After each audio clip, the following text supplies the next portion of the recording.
In partnership neCity Council yedu, today we are in Chikanga constituency Good Shepherd kwaturikugadzira maroads anga airodwa nemvura. This is what we're doing. We are doing it for our people. We represent our people all the time. We are not in the election mood, but here we are fulfilling our promises. Permanent vision. Yeah, President Wedu, no one is going to be left behind.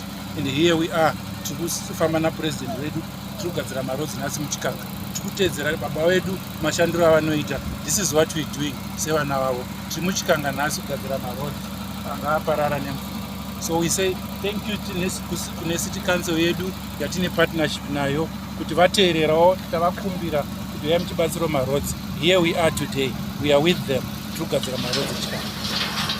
Ndo zvatiri kuita kuno kuward 19 ward 16 kugadzira maroads. Takabatana honorable nenini councilor wacho takacoordinata necouncil saka tikugadzira maroads ward 16 izvi tiri kuroad yeku Shepherd kuenda paparty boss kune kumwe kwese tiri kuuya ogadzira maroads kuti afambe yakanaka afamba nevision 2030 yababa munangadza kuti zvinhu zvese nyika yese inenge yakanaka 2030 saka tikugadzira maroads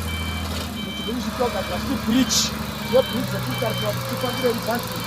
saka keep on supporting us.